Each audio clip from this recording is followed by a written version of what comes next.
Fine. So, up to the last lecture, we had an understanding relating to Rule 32. Today, we are going to start with Rule 33, which is mainly a procedure or you can say theory concept.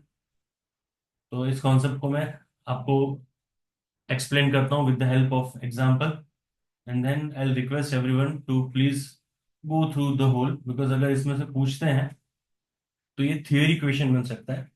This cannot be practical question.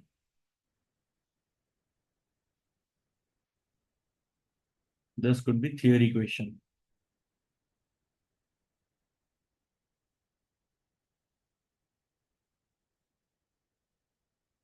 क्या पूछेंगे?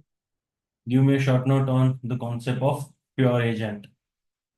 Short note of pure agent. First of all, let's try to understand the concept of pure agent. See, pure agent is a concept whereby we would not be required to pay GST on this particular amount. चलो एक काम करो, यहाँ पे ना अभी screen का कोई जरूरत नहीं है, तो please everyone come on the screen. Will try to understand with the help of health discussion, जहां पर मैं ध्यान दे पाऊँ कि तुम लोग ध्यान दे रहे हो कि नहीं दे रहे हो. So everyone please come on the screen. Will just try to understand it with the help of example. आपको सिर्फ सुनना ही है. तो मोबाइल या लैपटॉप कहीं पे टिका दो ठीक से, and start your camera.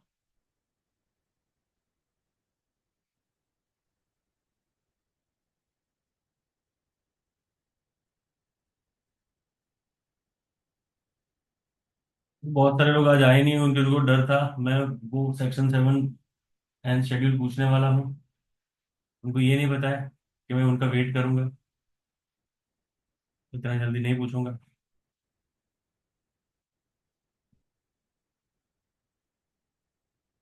Fine. So let's try to understand the concept of pure agent. See, I being a practicing chartered accountant, when my client is giving me an information for the purpose of filing of income tax return, वो जब मुझे income tax return file करने के लिए सारे information देते हैं, उस इंफॉर्मेशन को हमने properly income tax return file करने के लिए सॉफ्टवेयर में सारी डिटेल डाल दी, जहां हमें ये पता चला that even after whatever TDS which has been deducted out of his income, it might be a salary, it might be a business income, he is required to pay 50,000 tax. अब उसने हमें ये बोला कि एक काम करो, ये टैक्स का पैसा भी आप पे कर दो, मैं आपको पूरा पैसा दे दूंगा, आपकी फीस भी दे दूंगा और टैक्स का पैसा भी दे दूंगा. Let's say I have charge 5,000 rupees for filing of income tax return. So now, since I have paid this 50,000 tax on behalf of my client, I'm supposed to recover 5,000, which is my fees, and 50,000, which I have paid on behalf of my client in the name of tax. These two things I'm supposed to recover from my client. 5,000 मेरी fees और 50,000 which is my tax amount which I have paid on behalf of my client. Am I clear or not? In this particular case, the question arises that on what amount I would be required to pay GST. Is it on 5,000? Is it on 50,000? Is it on 55,000? तो I think पहले भी हमने ये discuss किया था जब हमने valuation start किया था कि in this particular case GST is required to be paid only on 5,000. 50,000 which I have paid, this 50,000 I have paid on behalf of my client as a pure agent. As a pure agent. Am I clear or not? This was not my liability. It was a liability of the person, the liability of the recipient, which I am paying. So it is not my liability. Plus, मैंने मेरी invoice में ये separately mention करके लिखा हुआ है। मैंने सीधा 55,000 का इनवॉइस नहीं बनाया।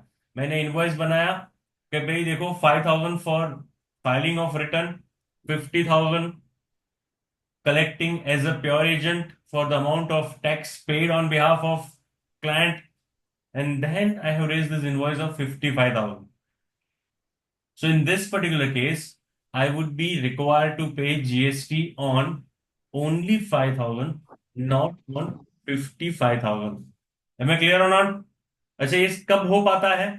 When the recipient is giving me that right to pay on his behalf. पहला तो, so there has to be a written or an oral agreement that I can pay on behalf of the recipient, and then recipient would be required to reimburse these expenditures to me, which was not my liability, but I have paid just on the behalf of the client.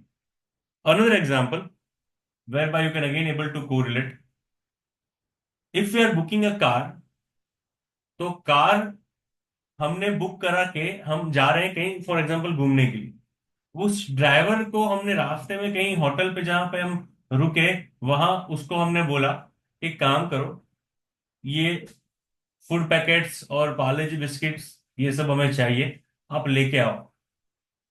वो लेके आया अपने पैसों से, और फिर उसने बोला, हम जब पैसे दे रहे थे तो उसने बोला कि सर अभी रुको, मैं पूरा हिसाब रखता हूँ, एट द एंड जब मैं इनवॉइस रेज करूंगा ये सारे पैसे आप तभी दे देना। अब देखो, ही हैज पेड, हमने बोला तब he has paid, it was not his liability. हमने कार बुक करी थी, हमने ये नहीं लिखा था कि रास्ते में खाना भी वही प्रोवाइड करेंगे। So it was not his liability, he is paying on our behalf and we are knowing it. वो इनवॉइस में उसको सेपरेटली चार्ज करके हमें देगा कि देखो ये 500 रुपीज का आपने फूड पैकेट्स या बिस्किट्स या चाय जो कुछ भी आपने पिया था, ये उसका एक्चुअल उतना ही मैं रिकवर कर रहा हूं। See this is again important. आपने जितना खर्चा किया है, ड्राइवर ने जितना खर्चा किया है उतना ही रिकवर होना चाहिए, और वो रिकवर होना चाहिए by way of showing it separately in the invoice. It has to be shown separately in the invoice. That is a important thing that you need to keep in mind. I hope you understood this. If we comply all this condition, then whatever amount supplier has paid on behalf of the recipient, that is something which is not required to be included in the value of supply, and GST will be similarly, जैसे हमारे case में सिर्फ 5,000 पे ही लगेगा। Am I clear or not? This is the concept of pure agent. So now, if you are coming on a screen, see, this is the whole concept of pure agent. This is exactly what they are saying. Illustration के साथ यही concept है। Now I request everyone, please quickly just go through it, पढ़ लो एक बार उसको, क्योंकि इसका short note अगर पूछते हैं तो आपको कॉन्सेप्ट समझ में आना चाहिए कि आपको कौन कौन से पॉइंट लिखने हैं। Fine, I am giving 5-10 minutes, quickly go through it, and then in case if you have any doubt or any confusion, I am there for a discussion. कोई दिक्कत नहीं, शांति से एक बार लेकिन पढ़ लो।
Let me know once it is done.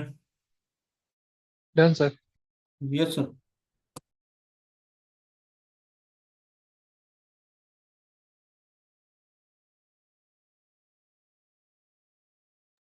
Sir બોલો। પ્યોર એજન્ટ મીન્સ વાળું આપ્યું છે ને, એમાં બી પોઈન્ટ છે ને, એમાં neither intends to hold નોર holds એવું લખ્યું છે. તો એ સિંગ્યુલર પ્લુરલ માટે યુઝ થયું છે કે બીજો કોઈ મીનિંગ છે? સર શું શું શું? આ બી પોઈન્ટ છે મેં, હા. B point neither intends to hold nor whom hold, તો એ હમ સિંગ્યુલર પ્લુરલ માટે યુઝ થયું છે કે કોઈ બીજો મીનિંગ છે? इट सिंपली मीन्स व्हाट, कि हमने जो ड्राइवर को भेजा था बिस्किट लेने के लिए, उसमें से वो खुद नहीं खा रहा है ना, उसके पास बिस्किट था और बिस्किट हमें बेच रहा है। हेलो। હા बिस्किट હા वो हमें नहीं बेच रहा है, हमारे बिहाफ में किसी और से खरीद के लेके आ रहा है, और उसमें उसको अपना टाइटल मतलब खुद खरीदने का कोई इंटेंशन नहीं है, खरीद के हमें बेचने का भी उसका कोई इंटेंशन नहीं है। Okay so neither intend to hold nor hold any title, या ना वो उसके गुड्स थे, ना उस गुड्स को वो खरीदना चाहता है।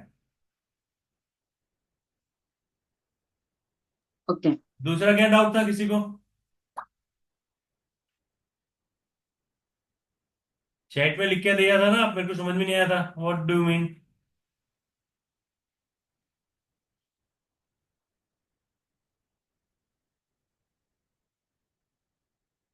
बताओ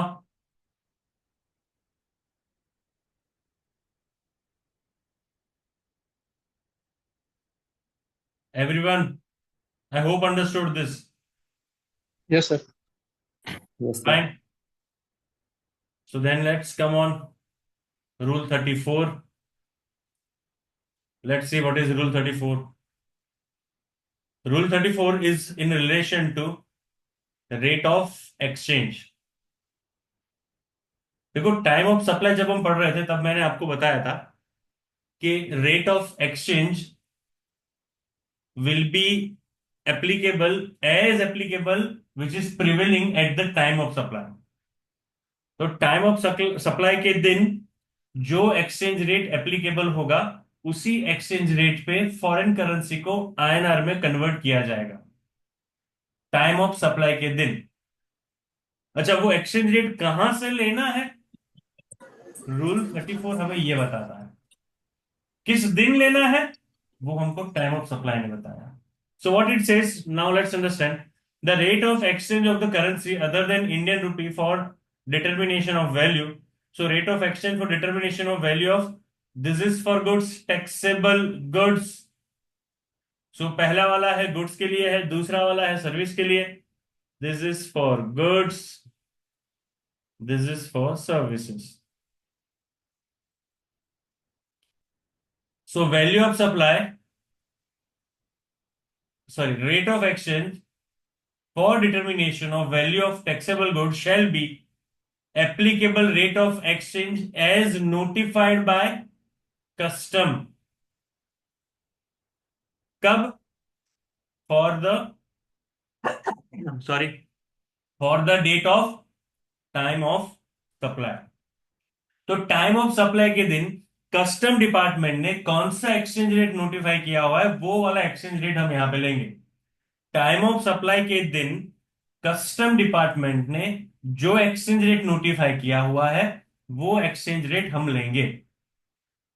जबकि सर्विसेज के केस में the rate of exchange for determination of value of taxable service shall be applicable rate of exchange as determine under generally accepted accounting principle GAAP for the date of time of supply of such service. मतलब यहां पे वो नहीं बता रहे service के case में आपको कहां से लेना है, आपका जहां से मन करे वहां से लो, लेकिन जनरली एक्सेप्टेड अकाउंटिंग प्रिंसिपल ये बता रहा है कि हर बार फिर वहीं से लेना, हर बार कुछ नया मत लेके आना, हर बार वहीं से एक्सचेंज रेट आपको लेना पड़ेगा।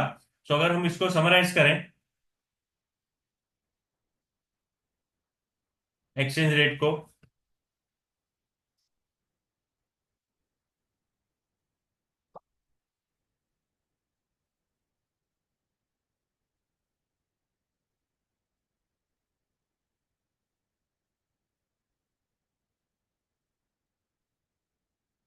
then we can understand it has been divided into two parts. One is for goods, another is for services at the time of supply, rate notified by custom, यहाँ पे at the time of supply, rate as per generally accepted accounting principal. ठीक है, चलो फटाफट इसको लिख लो, और कुछ है ही नहीं इसमें। Exchange rate, foreign currency exchange rate हमें कब लेना है, तो लेना है टाइम ऑफ सप्लाई के दिन। कहां से लेना है, तो गुड्स के केस में हम लेंगे कस्टम ने जो रेट नोटिफाई करके दिया हुआ है वो। सर्विस के केस में हम जहां से भी लेना चाहें वहां से ले सकते हैं, provided we are having consistency. Generally accepted accounting principle का मतलब ये होता है कि आप कंसिस्टेंसी फॉलो करोगे। ठीक है, so there is no compulsion आपको कहां से लेना है। आप कौन से भी पोर्टल पे जाके एक्सचेंज रेट ले सकते हो, आपके सिस्टम में जो जनरेट होता है वो ले सकते हो, पूरे महीने के एक एक्सचेंज रेट ले सकते हो, लेकिन फिर आपकी वो कंसिस्टेंट पॉलिसी होनी चाहिए। That is the point. हर रोज नया लेना है वो भी नहीं लिखा हुआ है, हफ्ते का एक्सचेंज रेट होना चाहिए वो भी नहीं लिखा है, 15 दिन का एक होना चाहिए वो भी नहीं लिखा है। आप जो कर रहे हैं वो कंसिस्टेंटली करने चाहिए। मतलब महीने का एक एक्सचेंज रेट लोगे तो चलेगा, कोई दिक्कत नहीं है हर रोज हर समय नया एक्सचेंज रेट ढूंढने की। क्लियर, चलो राइट इट डाउन।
हो गया।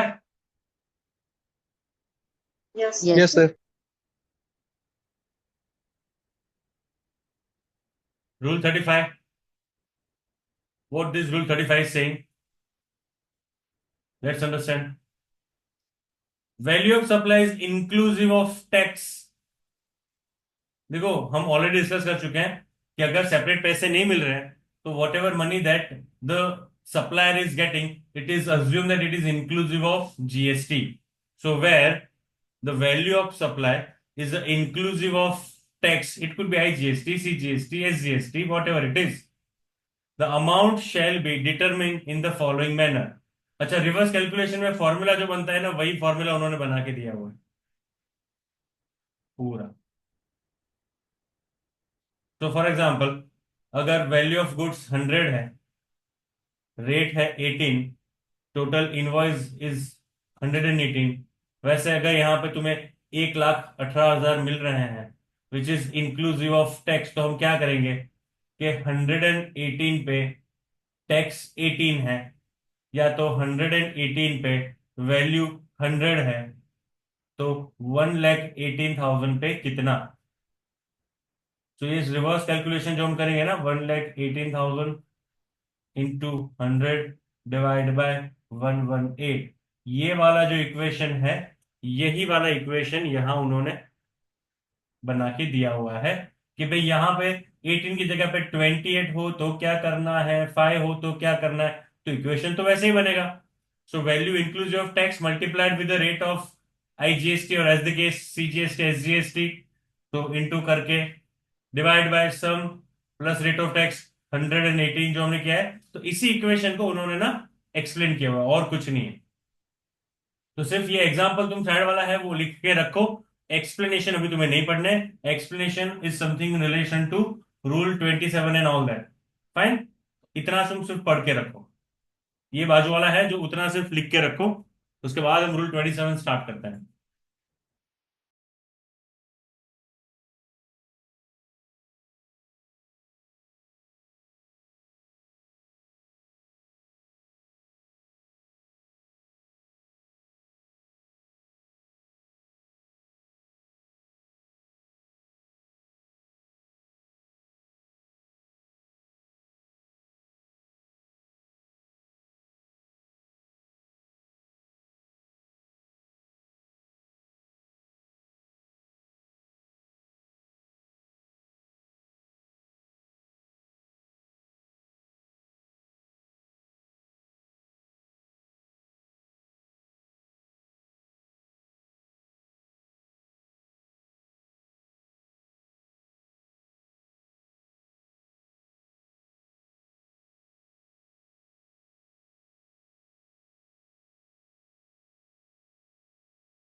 Once it is done, please come on. This is rule 27.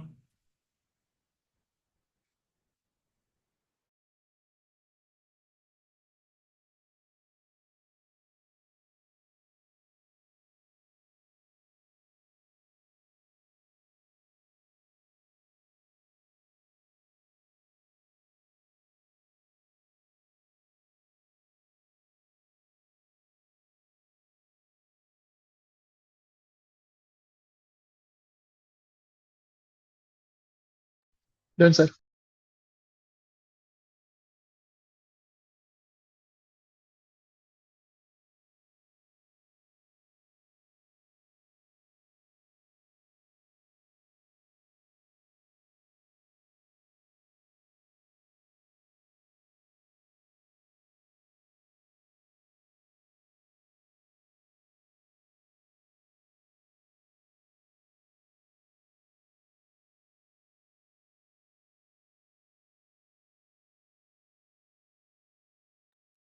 Fine.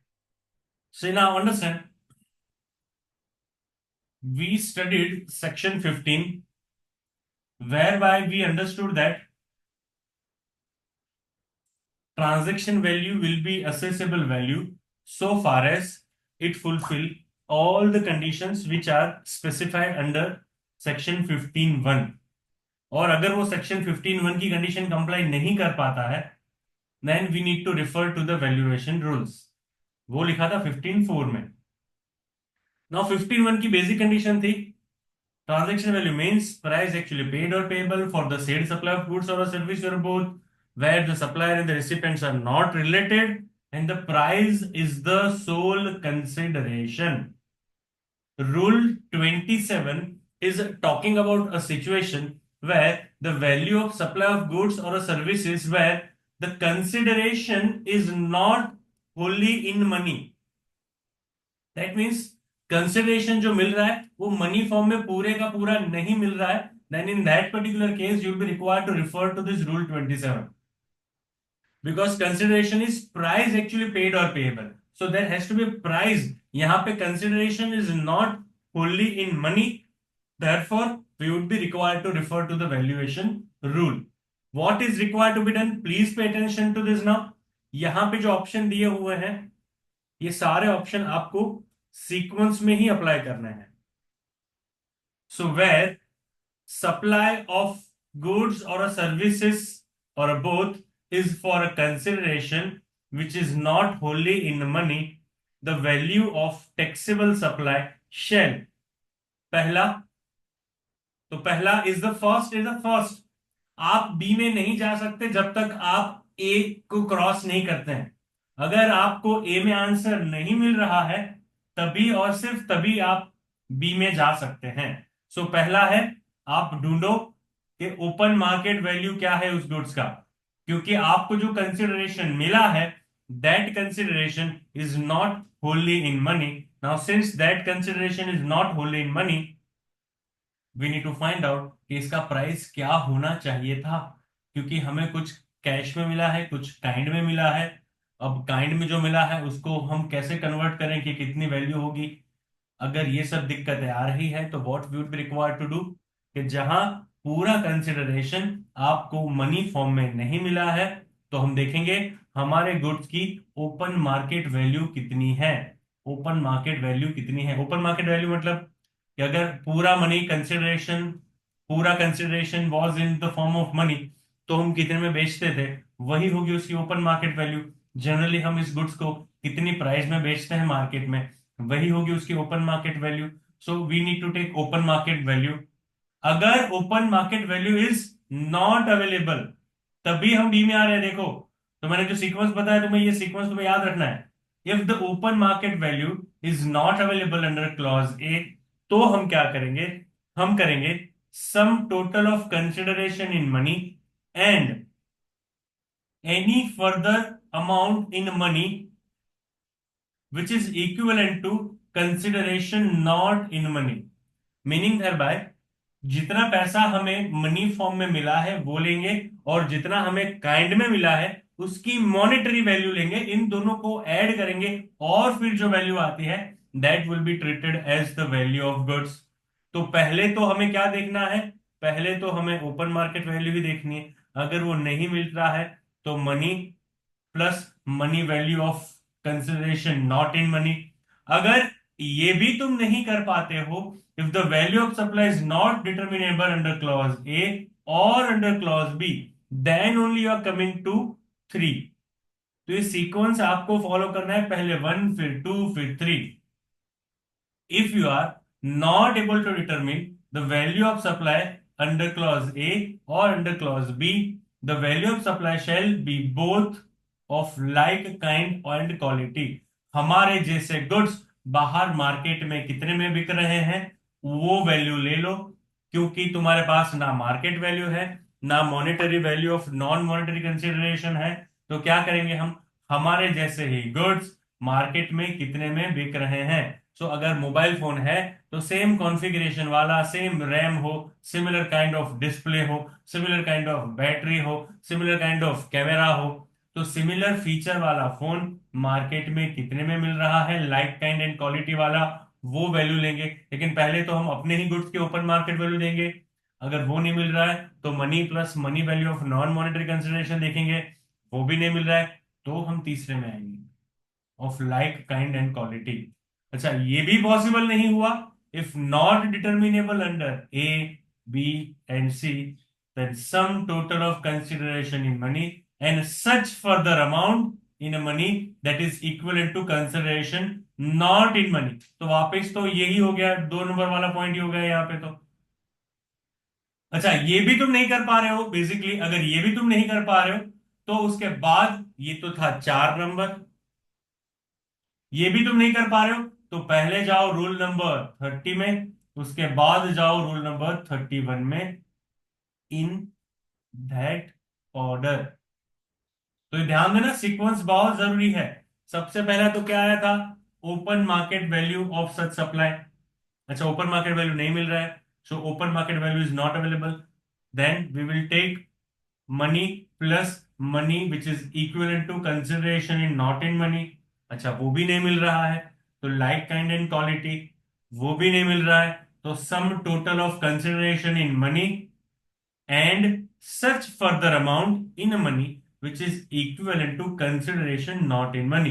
so that is again point number 2, आप डिटरमिन करने की वापस एक बार कोशिश करो।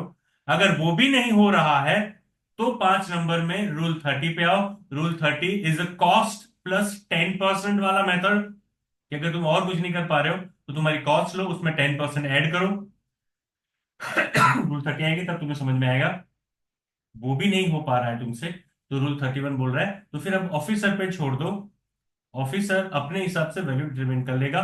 तुमको हमने 5 रास्ते दिए थे, अगर तुम अपने 5 रास्तों से किसी भी रास्ते से वैल्यू डिटरमिन नहीं कर पा रहे हो तो फिर छठा रास्ता है कि ऑफिसर खुद ही अपने आप अपने हिसाब से कैलकुलेशन करके वैल्यूएशन कर लेगा। एम आई क्लियर और नॉट एवरीवन? चलो everyone please come on the screen, let's try to understand this. Rule 27 क्या बोल रहा है, मेरे को 5 मिनट दे रहा हूँ, चलो यहाँ पे स्क्रीन चालू रख के पढ़ लो एक बार और मेरे को बताओ। मैं पूछ रहा हूँ रेंडमली कि तुम क्या समझे। इसमें कुछ रॉकेट साइंस नहीं है इंटर के लेवल में, हाँ फाइनल में जब आओ तब तुम्हें बहुत सारी चीज सोचनी पड़ती है यहाँ पे। As of now at inter level I am not expecting any question which is based on valuation rules. मतलब खास करके 27 वाले, 32 वाला आ सकता है, ये 27 से लेके 31 ए तक आने के चांसेस कम है। तो 2 मिनट दे रहा हूँ, एक बार नजर मारो और फिर मेरे को बताओ।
प्रतीक बताओ क्या बोल रहा है ये।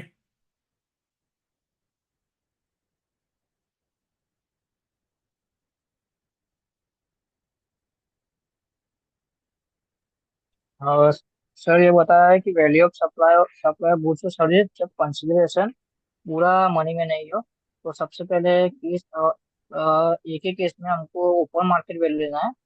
और केस बी में जो मनी कंसिडरेशन है वो, और जो जो दूसरा कंसिडरेशन मनी में नहीं है उसकी मनी वैल्यू अगर फाइंड कर सकते हैं वो लेने की है। हम्म।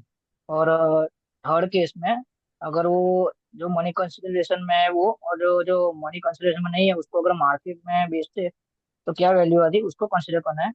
और केस डी में जो मनी कंसिडरेशन में है वो और जो मनी कंसिडरेशन नहीं है उसकी वैल्यू रूट 30 और 31 के अकॉर्डिंग फाइंड करके हमको अप्लाई करनी है। And all this you have to apply in a sequence. तो पहले तुम ओपन मार्केट वैल्यू ही लोगे, उसके बाद yes sir. Money plus monetary value of non monetary consideration, फिर सिमिलर गुड्स मतलब लाइक काइंड एंड क्वालिटी वाले गुड्स की वैल्यू लोगे, उसके बाद वापस मनी एंड मॉनेटरी वैल्यू लोगे। वो नहीं मिल रहा है तो तुम रूल 30 में आओगे, वो नहीं मिल रहा है तो रूल 31 में आओगे। अच्छा, रूल 30 क्या बोल रहा है? अगर तुम वैल्यूएशन किसी भी हिसाब से नहीं कर पा रहे हो तो कैसे करोगे? तो तुम्हें तुम्हारी कॉस्ट तो पता है ना, कॉस्ट प्लस 10%। सो रूल 30 क्या बता रहा है तुम्हारा?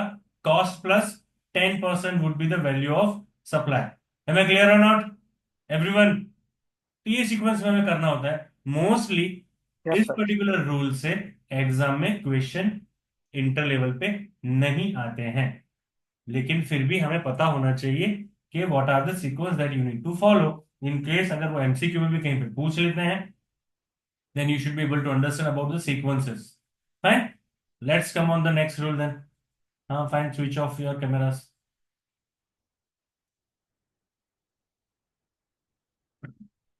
नीचे उसी का illustration है which you can refer later on. What this rule 28 is saying, let's understand. Value of supply of goods or a service or both between distinct person, between distinct person और related person, लेकिन कौन से वाले? Other than agent. देखो हमारा section 51 का ये भी एक रिक्वायरमेंट था that supplier and the recipient should not be related party. So rule 28 and 29 both are relating to related party. So this is related party,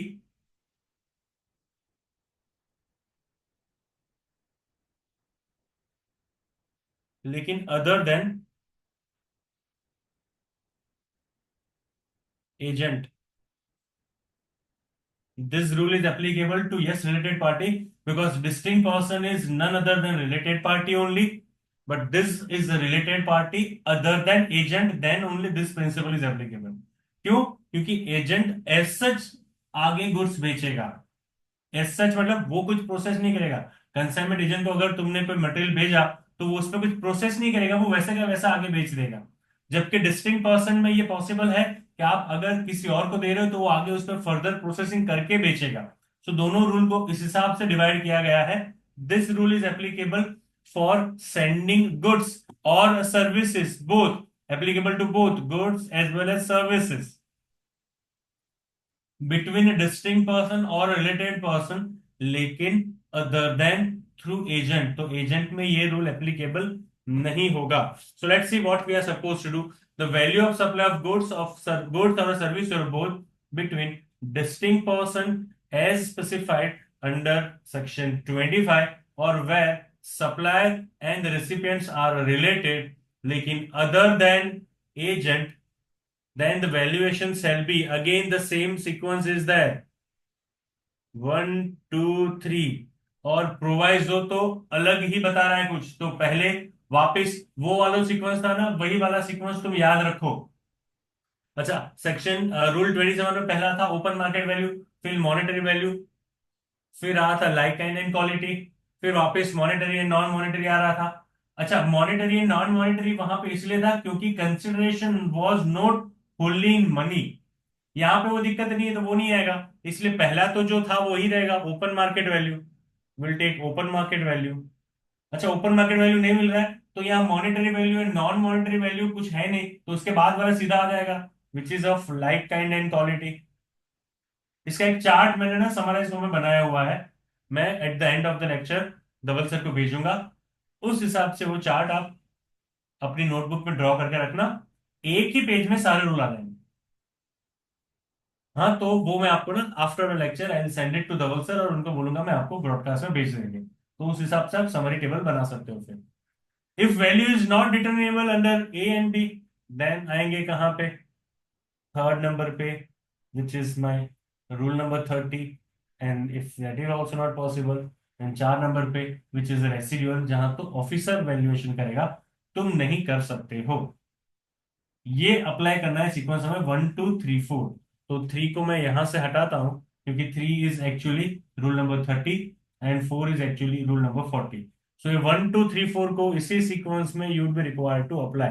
पहले ओपन मार्केट वैल्यू, अगर वो नहीं मिल रहा है तो हमारे जैसे गुड्स दूसरी किसी और के, हमारे भी होंगे तो भी चलेगा, लेकिन यही वाले नहीं, इसके जैसे दूसरे गुड्स ओपन मार्केट वैल्यू में कितने में बिक रहे हैं, लाइक काइंड एंड क्वालिटी के, वो वैल्यू हमें लेनी, वो भी नहीं मिल रहा है, तो कॉस्ट प्लस 10% करना है as per rule 30।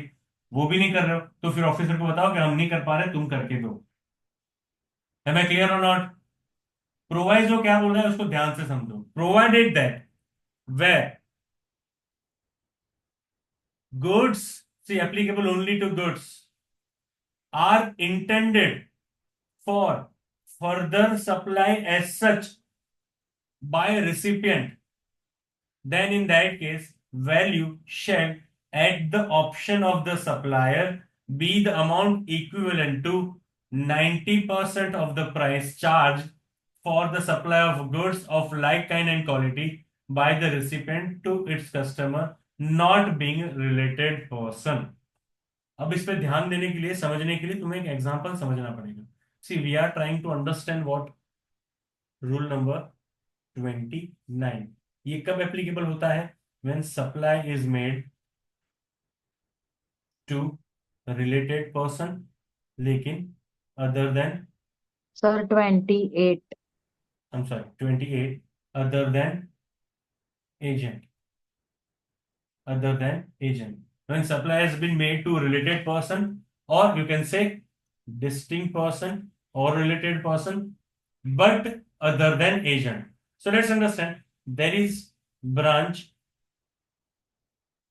number 1 is sending a goods to branch number 2. ये प्रोवाइजो को मैं एक्सप्लेन कर रहा हूं यहां पे तो है ही आपके पास ऑप्शन।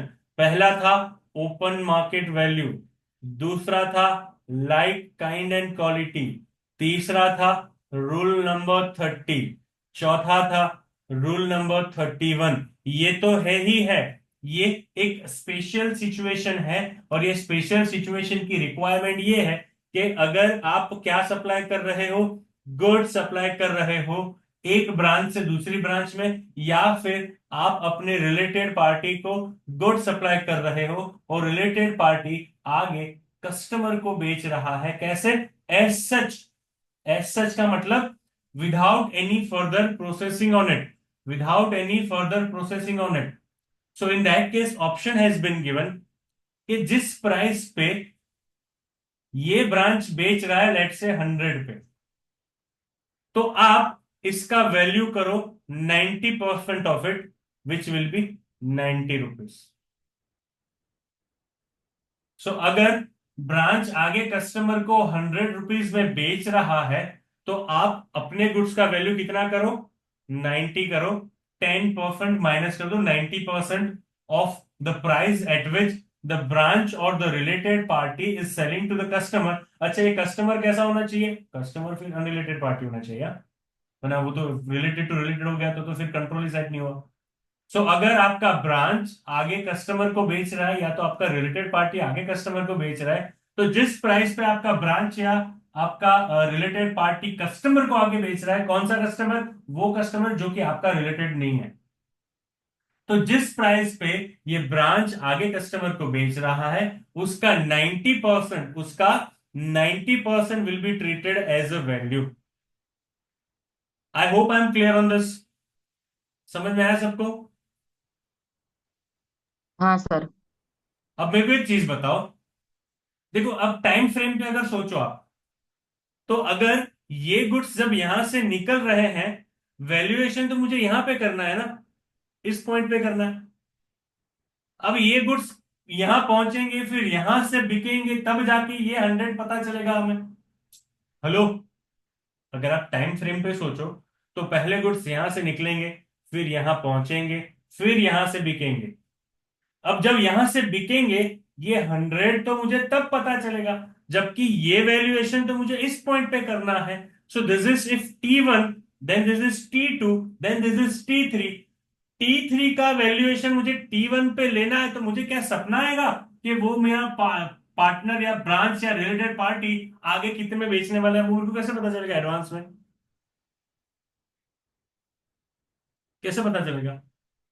तुम पॉइंट समझे कि नहीं समझे एवरीवन? Yes sir. हाँ सर। तो क्या बताना चाहता है ये रूल? चलो मेरे को सोच समझ के थोड़ा आंसर दो।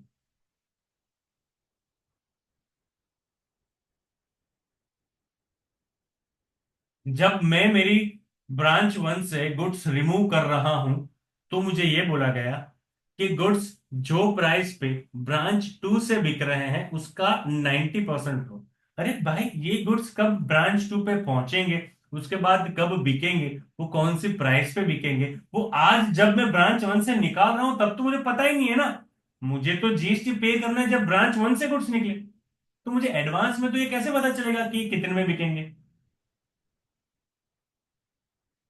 How I would be able to know? Sir similar type of goods जो मार्केट में जो बिकते हैं ना उसकी 90% ले लेने का। मतलब मतलब सिमिलर टाइप और kind of quality of goods है, उनकी जो प्राइस है वो वो हमको 100% ले लेने की, और उसकी जो उसका जो 90% आएगा वो हमको वैल्यू ले लेने की। Very nice. See please understand, हमको प्रोवाइजो ने ये बताया है कि सिमिलर गुड्स उस दिन कितने में बिक रहे हैं वो देखो। हमको ये नहीं बताया कि तुम्हारे गुड्स जो तुम अभी जो भेज रहे हो वो कितने में बिकेंगे। ये नहीं बोला हमें। हमें ये बोला है कि अगर तुम आज तुम्हारे प्रीमाइसेस से गुड्स निकाल रहे हो, आज तुम्हारे ब्रांच 1 से जब गुड्स निकाल रहे हो, तो आज तुम्हारा ब्रांच 2 ऐसे ही गुड्स कितने में बेच रहा है, उसके 90% ले लो। क्योंकि अभी तो उनको भी पता है कि ये गुड्स वहां पहुंचेंगे उसके बाद बिकेंगे, तो एडवांस में किसी को नहीं पता होगा कितने में बिकने वाले हैं। इसलिए क्या बोला है कि ब्रांच 2, जिस दिन तुम ब्रांच 1 से निकाल रहे हो गुड्स, उस दिन ब्रांच 2 ऐसे ही गुड्स कितने में बेच रहा है। तो हमने देखा कि भाई आज ब्रांच 2 से गुड्स जो बिक रहे हैं वो 100 रुपीज में बिक रहे हैं। So aggregate greatest aggregate quantity at which the goods have been sold is ₹100। The price at which greatest aggregate quantity, मतलब वो वाली प्राइस जिसपे सबसे ज्यादा क्वांटिटी बिकी है हमारी। ग्रेटेस्ट एग्रीगेट क्वांटिटी मतलब क्या? वो वाली प्राइस जिसपे सबसे ज्यादा क्वांटिटी हमारी बिकी है, वो आ रही है 100। सिमिलर गुड्स हमने ब्रांच 2 से आज 100 रुपीज में बेचे हैं, तो जब हम ब्रांच 1 से निकालेंगे तो उसका वैल्यू सीधा 90 कर सकते हैं। That is a option which is available with them. That is an option which is available. So goods which are intended for further supply as such by the recipient, then in that case value shall be at the option of the supplier, be the amount equivalent to at the option। ये ध्यान देना, उसके पास ऊपर वाला तो है ही option, but ये भी एक ऑप्शन है। तो या तो दिस और this, be an amount which is equivalent to 90% of the price charged for the supply of goods of like kind and quality by the recipient to his customer, वो वाला कस्टमर जो कि related नहीं है। अब इसके बाद जो प्रोवाइजो है ना, वो तो बहुत भयंकर है। ध्यान से देखो, इतना पढ़ने के बाद तुम ये बता रहे हो हमें क्या बोल रहे हैं? Provided further that where the recipient is eligible to avail full ITC, मतलब जिस ब्रांच को या जिस रिलेटेड पार्टी को तुम गुड्स बेच रहे हो, अगर उसको इसका क्रेडिट मिलेगा, वो तो मिलेगा ही ना, then whatever value which is declared in invoice shall be deemed to be open market value. Hello, तो ऊपर वाले का किसी को कोई मतलब ही नहीं रहा अभी। क्यों? ये क्या बोल रहे हैं कि अगर आपके रिसिपिएंट जो है आपकी ब्रांच 2 है, या तो आपका रिलेटेड पार्टी अगर है, अगर उसको फुल आईटीसी मिलता है, अगर उसको फुल आईटीसी मिलता है तो whatever value or whatever price at which you are sending your goods to this related party, that will be deemed open market value. Open market value देख रहे हो यहाँ पे, हाँ पहला ही वाला। तो फिर तुम्हें और कुछ देखना नहीं है। So far as your recipient is eligible to avail full ITC, then it is assumed that whatever value they are disclosing in your invoice is a deemed open market value। और कुछ जस्टिफिकेशन देने की जरूरत नहीं है, so far as your recipient is eligible to avail an ITC, और वो भी फुल आईटीसी, हाँ आधा नहीं, फुल आईटीसी।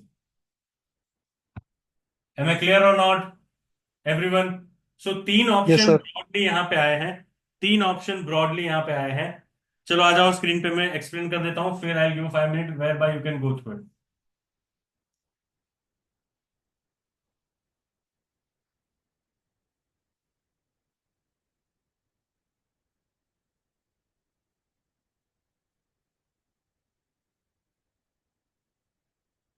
तीन क्या ऑप्शन आया हमारे पास?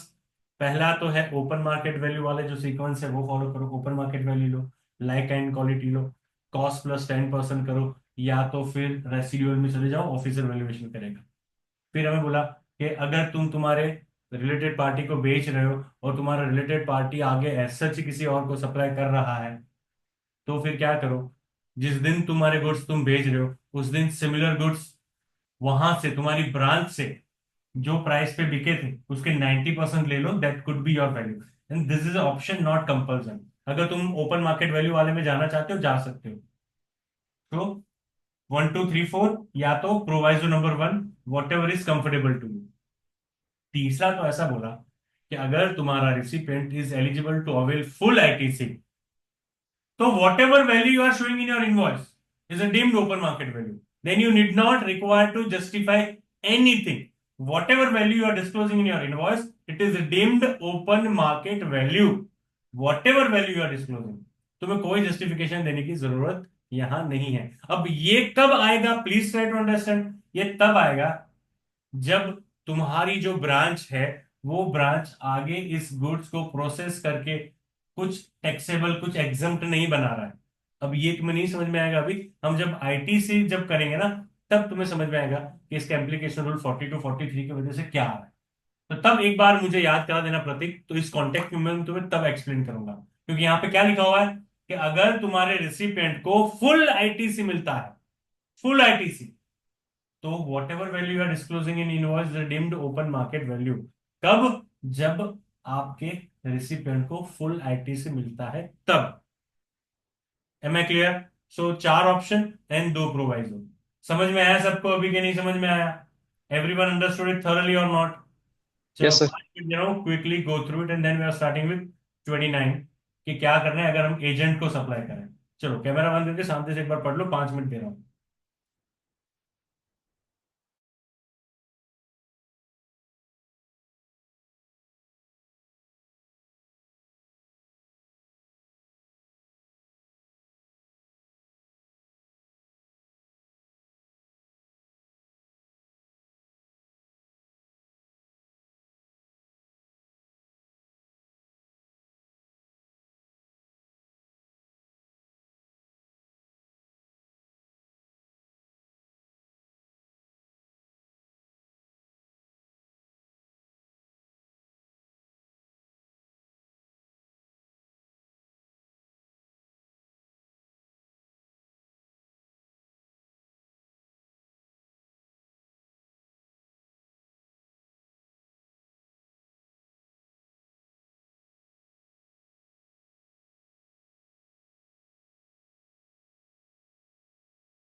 Sir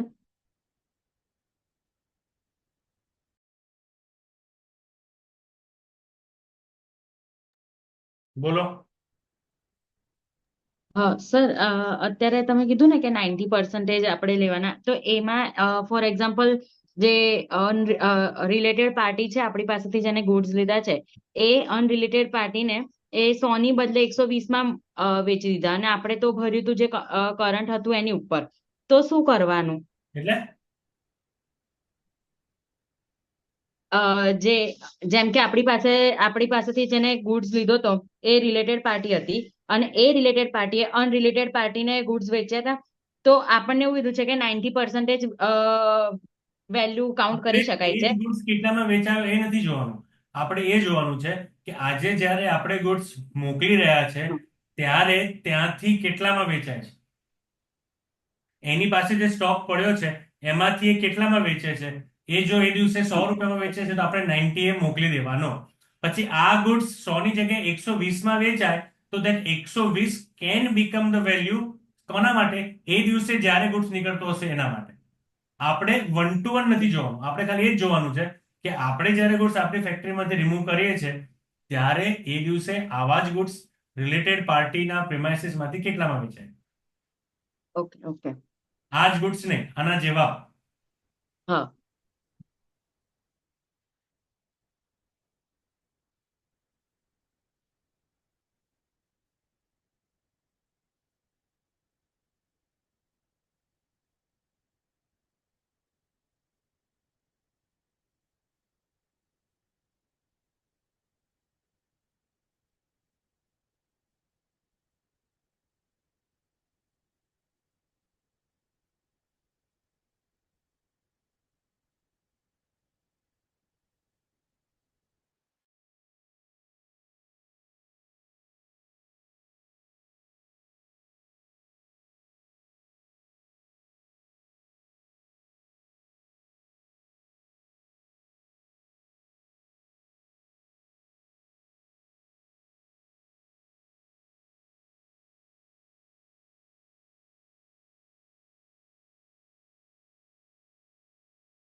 Done, sir. Fine, then please come on rule number 29.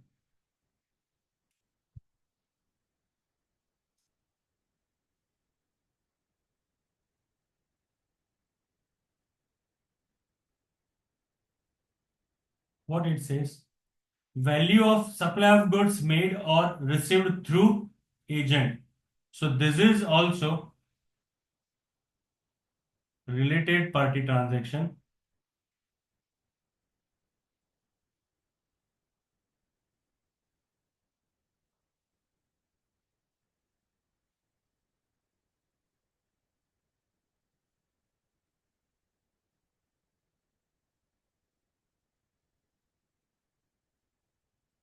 But only agent, because other than agent has been covered in rule number 28. This is rule 29.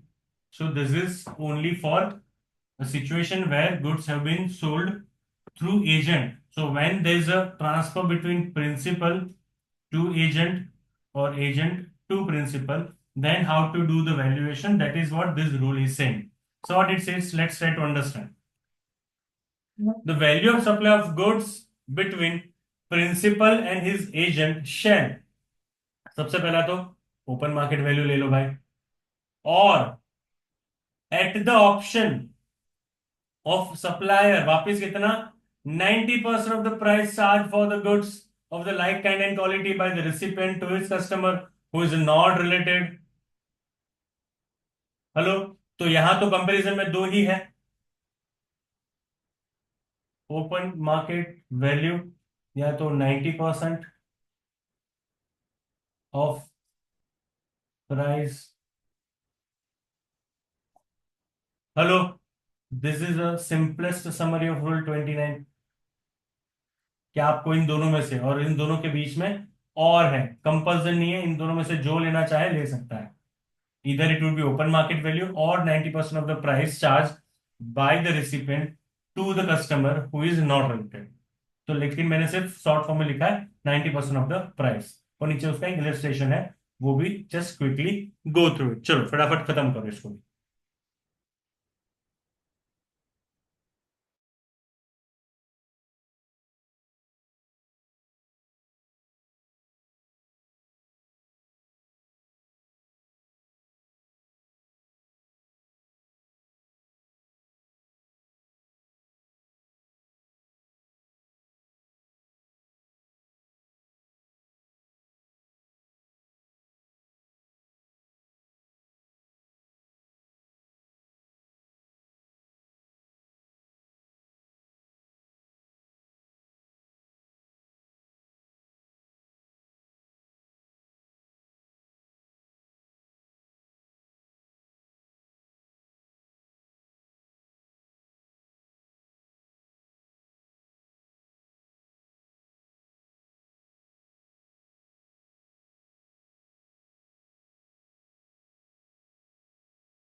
Done, sir.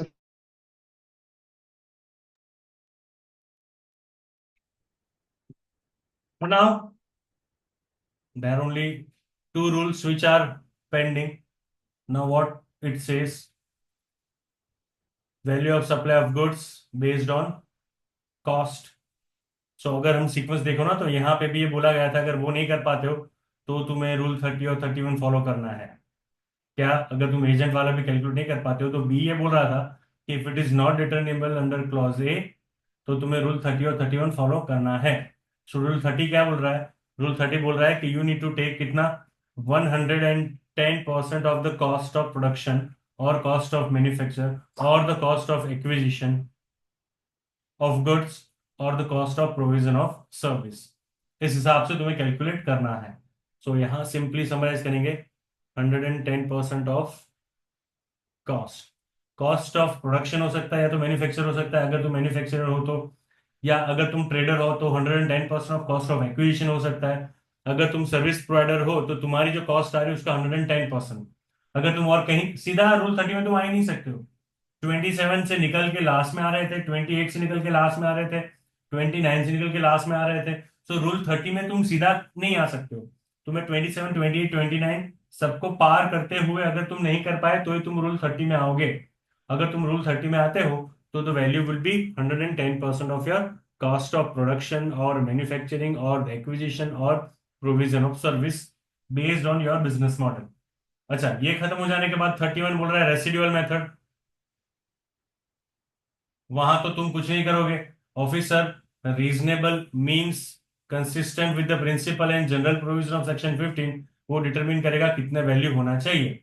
लेकिन यहाँ पे service के लिए supplier में opt ignoring rule 30, क्योंकि provision में क्या होता है, सर्विस के केस में कॉस्ट उतनी ज्यादा होती नहीं है, कॉस्ट उतनी ज्यादा नहीं होती, तो वहां 110% आप करोगे तो बहुत कम आएगा। तो ऑफिसर के पास ऑप्शन है कि वो 110% में ना जाते हुए ज्यादा वैल्यूएशन उसका करे। But this you can cancel it out, this is not relevant for your exam. तो ये तुम नहीं करोगे तो भी चलेगा। Rule 31 is not relevant for your exam, यहाँ तक ठीक है। हाँ, तो रूल 30 को पढ़ लो एक बार और 31 को भी पढ़ लो एक बार, फिर 31 ई पे आते हैं, फिर will conclude the session for the day. Valuation खत्म करा। प्रैक्टिकल क्वेश्चन आज आपको सारे इसके कर ही लेने हैं।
हो गया 30? Yes, sir. Fine. So rule 31 capital A, value of supply in case of lottery, betting, gambling and horse races. तो ये जो लॉटरी का टिकट हम खरीदते हैं उसका वैल्यूएशन कैसे होता है, बैटिंग अगर तुम कर रहे हो तो उसका वैल्यूएशन कैसे होता है। This is what rule 31 capital A is answering us. What it says, let's understand. Notwithstanding anything contain in the provision of this chapter, value in respect of the supply specified below shall be determined in the manner provided hereinafter. मतलब इस हिसाब से valuation करना है। पहला, value of supply for lottery, this is applicable to lottery only, is deemed to be 100 divided by 128 of the face value of the ticket or price as notified by the official gazette organizing whichever is higher. So हमें करना है क्या, value of ticket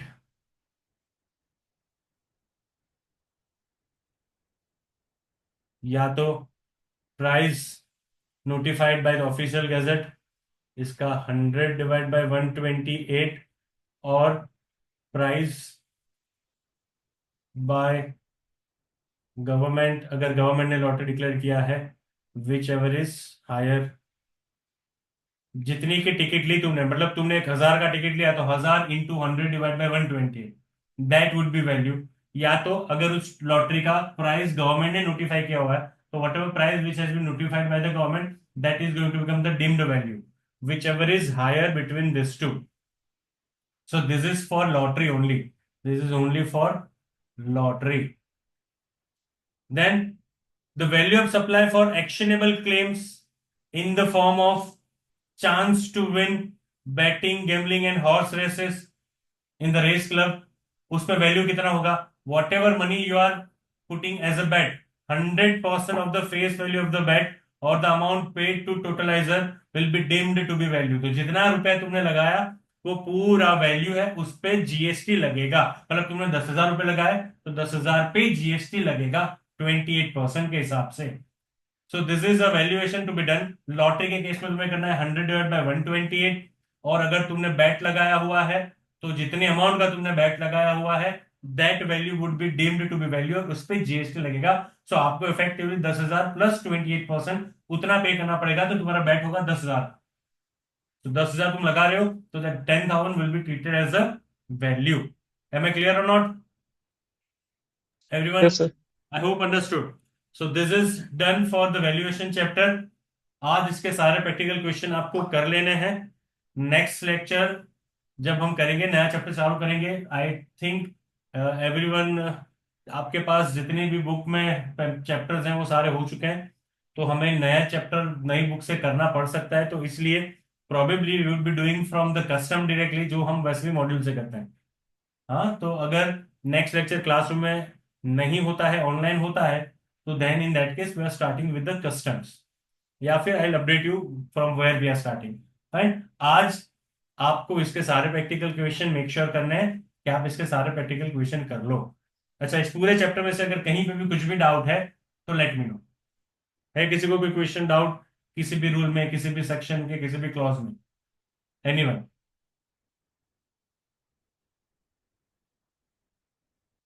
नहीं ना? Good, fine, we are stopping for the day. Next lecture में नया chapter को start करेंगे, देखते हैं क्या कन्वीनियंट होता है।